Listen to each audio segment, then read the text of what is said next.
and that just because a group is defined as a team, it doesn't mean they'll automatically collaborate. That's true. And that's one where when I'm working with leaders, they go, oh, we've got a great team. No, there's a group of people there doing stuff, but they're not collaborating. Yeah. And off that, you've then got, just because a team of people get along, they must be collaborating. Absolutely not. Yeah. And just because you might have a group that might not be friends, you think they're not collaborating. They could well be collaborating fantastically. Welcome to Saul Searching, the Saul Recruitment podcast, where we tackle all sorts of great topics in the areas of recruitment, job searching, mindset, technology, marketing, culture, and lots more. It's amazing what you'll pick up. Thanks for joining me.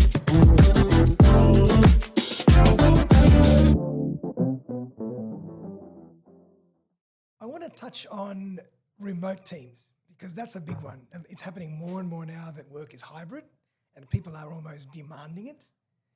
So, and I understand there's a little bit of pushback these days with employers as well, which is good. I think there's a balance.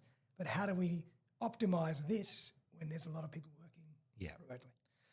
And I love this because even before the pandemic, when I had my recruitment business, we were globally distributed. We never had an office. Yeah. And I think we were the 15th or 20th client of Zoom. Really? And, wow. And I remember way back then saying to one of the account managers, oh, it would be really good if we could have like these breakout opportunities that the sales team didn't have to be in the same group as they thought it's a very, very expensive rollout. But then they did it in the pandemic and the breakout rooms are now an essential part of Teams and Zoom and all of the products. But team effectiveness is obviously more conducive to a co-located group because you can see it, feel it, watch it. Yep.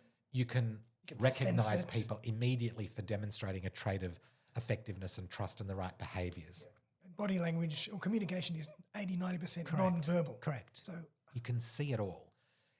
In remote or hybrid where there is that separation by a screen or even people are just typing, it's not even a screen, the connectivity is diminished. And so where the leader is responsible is for fostering that behaviour of its cameras on, set time aside to show collaboration and recognition for each other, not just in a Google Doc, in a Confluence page, in a Notion slide deck, whatever they're all collaborative instruments.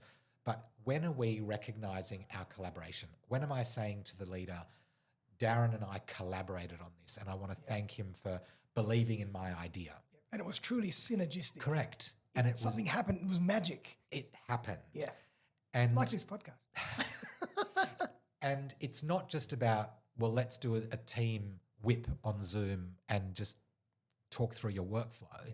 It's when are we going to be on Zoom or Teams and be talking about us? Yeah. And it's hard for me to explain this sometimes to leaders when I say, you can be an authentic leader, you can be a vulnerable leader, you can also be the collaborative leader, and it's making time for team effectiveness, making time to focus on purpose, making time to focus on the trust piece, not the task, not the numbers, but that. And when an organization does that or even a team does that remotely or hybrid, it's going to work. Yeah. Absolutely, no question. Yeah. And so what would be a solution if people do want to work hybrid, at least have 3 or 4 days when they're heavily collaborative? As long as there's times when they know it's not about just reporting in or justifying or is the green light on, but what are you doing collaboratively? How are you showing this trust piece? What have you done to show that you know what I'm doing and why I'm doing it, and I know what you're doing and why you're doing it, because when that happens, we know what we're doing. Yeah. And years and years ago, I used to jokingly with my recruitment teams ask one recruiter, who are the top candidates of another recruiter? What roles is that person working on? And the classic recruitment phrase, if they got hit by a bus, could you step in knowing exactly what they're doing? Yeah. And sometimes it was like, no. Yeah. But when you can, that's collaboration. Yeah. So it's not just doing your siloed gig. It's, I trust what Darren's doing, but I also know what he's doing. I don't know why he's doing it. Yeah. And he knows all about what I'm doing. Yeah. Interconnected. And enter something that I hate, documentation. Because I'm sure that's a big part of this. It is, especially in remote Yeah. and hybrid. Like, is everything up to date with what everyone's doing? Yeah. But that I get it and I trust it and I can use it and you can use what I'm doing. Yeah. I've got to make sure I'm not just talking about a sales environment, Yes. even though the audience is recruiters. It's any organization, any team. Do they trust what we're doing? And not just do we get along? It's not just about the get along. It's the collaborate, not compete. And that's an interesting point. I mean, this is a topic that's very applicable to many teams. Yes. Are there any teams that it's not applicable to? If you're calling yourself a team and not just a team in name only or by definition, and you are truly a unit working on a compelling purpose, this applies. But if there's a org structure and it says this is a team, but you know that It's a pseudo team it's or not a dotted team. line It's a dotted line team, or whatever. or they're just individuals that had to get bucketed together. Yeah. That's not a team. No. And that's why this whole process really looks at, is it a team in name only or is it a real team? That's one of these essential conditions. Is it a real team? And I tell you, like, it's fascinating to me that, you know, we've been talking about this for 20, 30 years, but it keeps evolving and evolving and evolving at a very sophisticated rate. All this piece around culture and measuring culture and optimizing culture, et cetera, et cetera. And it just goes to show you how important the human aspect is. It is. There's more now being looked into on employee sentiment and employee engagement and employee experience and the culture piece because of the hybrid and the remote aspect. Are they really staying connected? Yeah. And it's not just, are they still staying in the business and not exiting? I mean, there was that phrase thrown around, Yes. quiet quitting. Quiet that wasn't a new thing. It's always been Yep. quiet quitting. Yeah. Always. Yeah, just means you're just switched off. Correct. Your When it is- presenteeism. Yeah. It's you're there, but you're not. Yeah, exactly. And when there isn't the trust or there isn't that collaboration or there's that disconnectedness, that's already going to lead to the quiet quit. Yeah, 100%. Yeah, you're just mentally checked out. Checked out.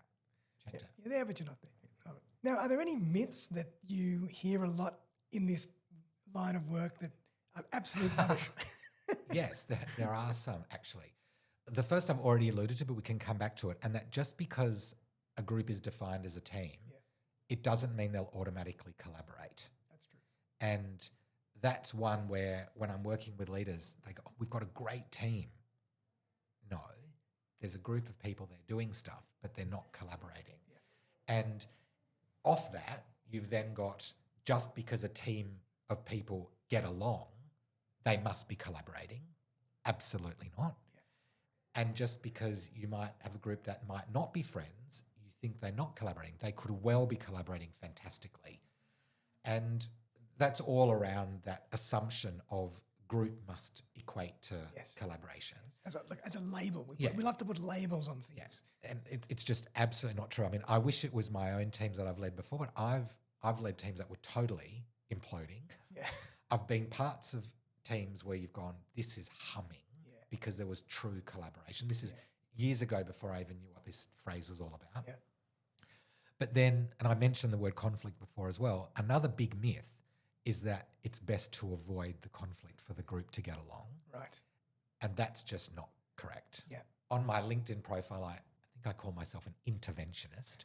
And part of what I do with these groups as part of these diagnostic debriefs is to turn the heat up and orchestrate the conflict.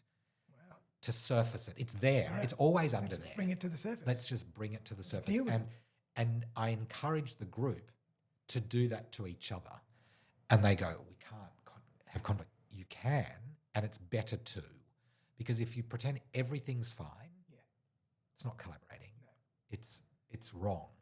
When you have heated conversations that are healthy and they're not antagonistic, they're structured conflict, it actually helps a team collaborate? In a way, you're just managing people's passions, because people are both passionate about different aspects of what they're doing, but you just have to find a way for that to work together. And it'll help them talk more Yeah. and share what their frustrations might be. But it'll also, everyone just goes, oh, it was okay to say that and not to keep it in. So that myth is that teams should avoid conflict. That's right. Yeah. We should not say anything. Just don't bring anything up. Just get on. That's probably why it's a library, because no one's saying anything. That's right. But when you can feel comfortable enough to have an awkward conversation or a crucial conversation, individually or as a group, it's going to bring it up and it works. Yeah. Then once you get over that hump, things are better than they were before, because now everything's brought to the surface. You understand each other. There are no more doubts, and everybody has a common vision. Yeah. And they know it's okay. It's okay to stand up and talk. Yeah. And speak up. Yeah. Very, very Absolutely. fascinating. Yeah. So a few of the myths. Yeah, I love it. I'd love to touch on a few of the early warning signs of this kind of culture going wrong, disconnectedness. What are some of the first things that we generally see? A phrase that comes to mind is that the departure lounge is full. Right. And what I mean by that is there's a lot of people looking to exit and they're waiting for the next flight. Right, I love it. They haven't quit. Yeah. This is the quiet quitting thing, the departure lounge. If you have the hybrid or the remote group and there's a lot of cameras off, that's a big sign that there's no connectivity. Or if you look at the analytics and you see that the chats between groups during a group meeting are flying, right, it means there's lots of back channel chats happening, right, and there's a disconnect. Scapegoating is another big one. If people get thrown under the bus in team meetings and there's a lot of blame also, no collaboration, they're obvious signs that you can sense.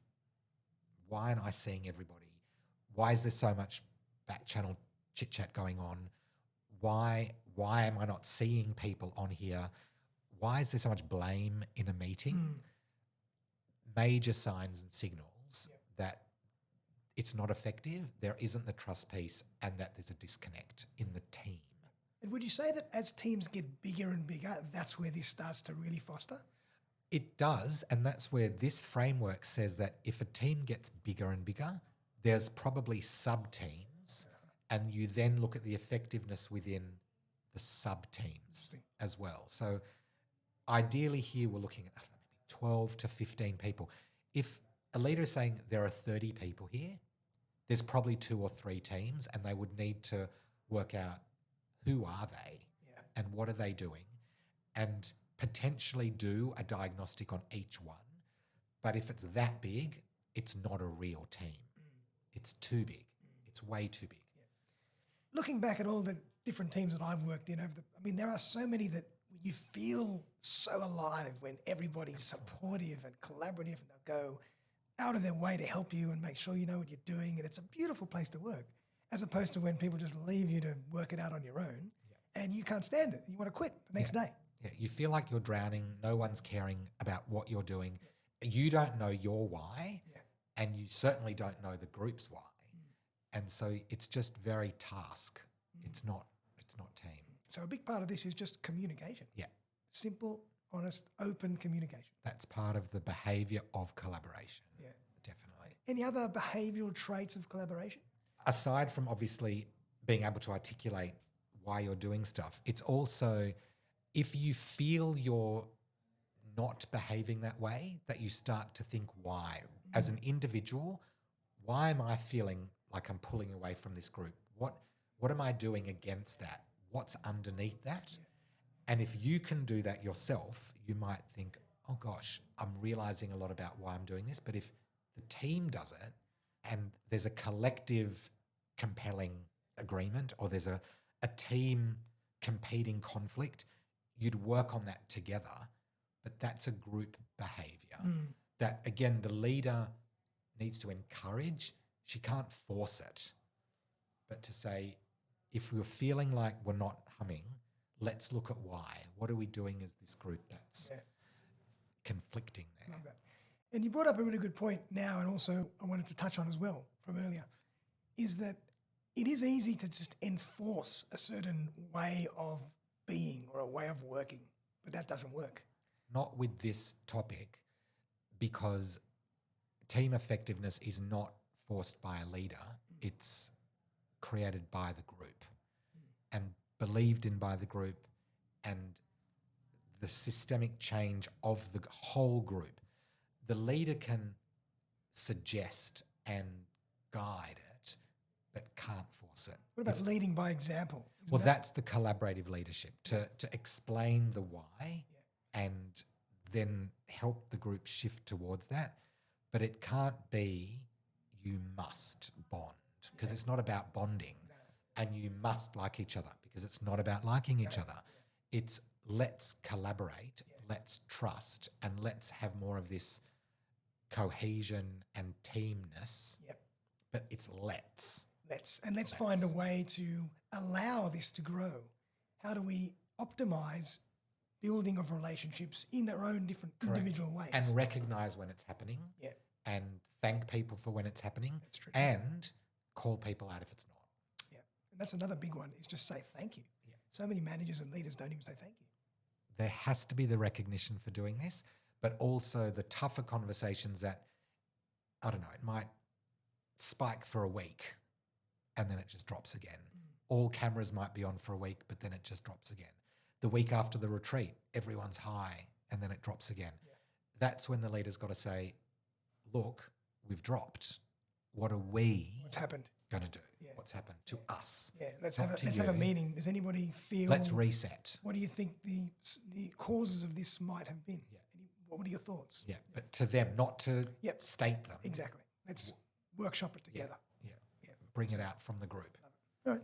And so I want to touch on just the technical side of it. When you go into a company or a team and start working this process, what's the timeline? How does it work? So interestingly, I've just done this quite recently. I was working with a CEO for a while individually, and she'd often talk about the group, and without even knowing them, I could see that what she was talking about collaboration meant they got along, the team got along, her leadership team was getting along very well. But then she said, can you have a look at the team? I think there's something wrong.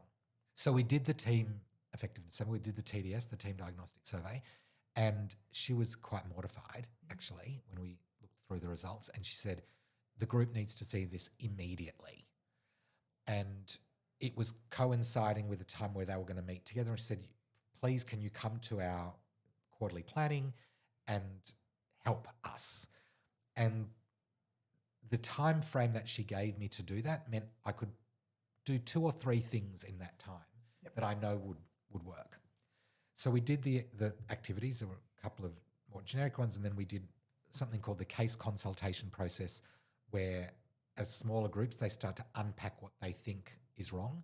And then we did a team immunity to change, or a team competing commitment, and that's when it got raw and the conflict surfaced and there were tears in the room. Wow. But you know that's a good thing. Like, it wasn't hostile. It was very vulnerable. Wow. And she was just looking at me the whole time going, have you got this? And I was going, I've got this. We did it. And then that was a game changer. Like, the light bulbs were going off in the group, where they might have been seeing each other all socially, but they didn't understand what this idea meant until this afternoon thing that we did. Wow. And one of the guys said to me that that was the most transformational thing he's ever been through. He really opened up. Oh my God. Someone who'd never been vulnerable was like purging all these concerns about the group, and it shifted. Now, we were very lucky. Between the time I met with her and the time we did this was about 4 weeks. Now, sometimes the next quarterly thing might be months away. Then by the time you organise the diagnostic, do the debrief, it could be another quarter out. But I've seen this before as well. When you do the 6-month check-in and you run the TDS again, what was red is now lighty green yellow, or even gone straight to green. Nice. A lot of the yellow is shifted to green for sure. And the percentages of people's descriptions around connectedness, trust, the compelling purpose, the North Star, the northbound train, all of this stuff have shifted. Now, that happens with a group of leaders, then their teams start becoming more effective because suddenly the silo behaviour isn't siloed. That's right. And they're just more self-aware. Correct. And the group goes, we're learning more about the other team. We're having discussions with the other team. There isn't this edge. Like I used to feel as a recruit, if I walked into another division, it was like the air changed. Yeah. And you went, Yeah. banking's Imposter, going go over there. into admin, or Yep. creative's going into marketing, or if you walk into finance, like this air. And people are feeling that doesn't feel like that now. Yeah, and so the results start to shift, the client sentiment shifts, the employee engagement starts to shift, and that happens as a result of this process that could be done. We could run one today and you could change tomorrow to start to change tomorrow, or we could meet today, survey next week, offsite in 3 months, start to see the changes by the end of the year. It's all about understanding when do we pull the trigger and say we're focusing on effectiveness. Love it. When does that actually happen? Yeah, fascinating. I'd just be interested to know, what were some of the barriers to change? Not believing you could be vulnerable, not believing you could share frustration, concern, not agreeing with what is actually happening. I mean, Just having your own opinion about correct. something. When we were doing the case consultation process, which is one of the very cool activities that I can often do in this area, they just started sharing these observations of what they felt was wrong that they'd never been willing to. So you have to create a very psychologically safe space, but you have to say it's okay to share your observations of what you feel could be better. You're not going to get fired. No, everyone can do it. And they all did. And that's why she was just looking at me going, have you got this? I'm going, I've got this. Wow. Have you got this? Oh, wow. And it works. Love it. Fascinating. The leader has to be okay to be in the same room with the team saying all of this. There's no point in removing them from it. Definitely. And the team needs to be comfortable that the leader's in there and that they're okay to say it. The phrase light bulb moment doesn't even do it. It's like, it's an explosion. Yeah. You could feel this massive exhale from her and the group as they went, it isn't all right at the moment, but it will be all right. Fantastic. And lift. What a change that would be from doing that for so many years, doing an exercise like this, have an explosion, and then everybody knowing that we're actually seriously on a roadmap or a path to fixing it. That already increases. Yeah. I mean, I think back, if I would have been able to do something like this in the teams I've run here, overseas, huge teams, small teams, things could have been so different because you could sense something wasn't quite right. And you'd do a rock climbing afternoon or you'd go and do a 10-pin bowling thing. Big deal. Doesn't fix it. Or you get somebody in like me, but for an hour and do a bit of a rah-rah, and that doesn't fix it. You have to be open to looking at what people's concerns are. And then, as the CEO said, I'm committed to doing something. If the leader goes, great insights, we're not changing Good anything. stuff. Good on you, Paul. Yeah. And so then how often do you follow up? How does that work? With the group, again in 6 months, with the leader regularly, as long as he or she is also then regularly promoting team effectiveness. It's in the vernacular. There's recognition for when people are demonstrating it, pointing out exactly what was demonstrated. It becomes part of the day-to-day. It's not just, at the next quarterly strategy or at the end of the year we'll do a recognition on this. It has to be continuous. Love it. And if you zoom out a little bit, like I love to just look at the bigger picture, this always as well makes a huge difference on a person's home life. This is not just about creating self-awareness at work, it's about creating self-awareness at home. And that's what a lot of the vulnerability was coming out in that session where people were going, I've learned about me and us. Very cool. But it was pretty dramatic. Very, very cool. Wow. Well, if people want to get to know more about what you do and how to go about working with you, what's the best way for them to do it? Find me on LinkedIn, drop me an email. I'm sure we can put my email address on at some point here. It's paul@paulslezak.com. Very, very, very passionate about this. Happy to talk through the survey, activities around the survey, more about what this really means and how you can look at your teams and appreciate, is there collective purpose? Is there collaboration? Is there teamness? Or is it just a group? Just a label. A label in name only. Yeah. Fascinating. Which we don't want. Fascinating. So I'll definitely put all those links in the show notes. People, please reach out to Paul. I've known him for, I'm scared to even say how long we've known each other for. There's a 3 in front of it now. But he's an incredible guy, full of integrity, very passionate about this topic and what he does. And he'd be an incredible person to work with you in this respect. I guarantee it. Love the chat as always. Absolute pleasure. Really great to have you on the show. Anything that you'd like to leave us with? It's not a cliche, but without the team, you don't have a business. 100%. And I always said that as a recruiter. I say it now as a coach and a facilitator and a team coach, that this people piece is the most essential piece to the puzzle. Yep. It's not about soft skill or fluffy skill. This is so real that when this is working, the customer knows it, the revenues go up, the teams underneath your leadership teams start to hum. So true. It is absolutely essential. So true. And it's easy to just talk about soft skills and emotional intelligence, but that's all great from a personal point of view. For individual, correct. But it's got to work with the team. There's a whole other layer to this. Yeah. And when it works like that, it's like, I've got goosebumps now thinking about it. And that's from startup through to global 100%. Enterprise. Definitely. No one's immune. Yeah. Nobody's above the law in this respect. 100%. Love it. Fascinating stuff. Well, everybody, stay tuned. I'm sure Paul will be back. We'll definitely come back. Get him back for another show. We've got lots to talk about. I hope you enjoyed that as much as I did. And we'll see you very, very soon in our next episode of Saul Searching, the Saul Recruitment Podcast. Bye for now. Thanks again for joining me for another episode of Saul Searching, the Saul Recruitment Podcast. If you'd like to join me as a guest on the show, I would be delighted to collaborate. Feel free to buzz me on 0414 659 800 or email me on darren@saulrecruitment.com.au. I'm always on the lookout for great guests who can share their stories and expertise with my community. But for now, though, have a fantastic day, and I'll see you next time.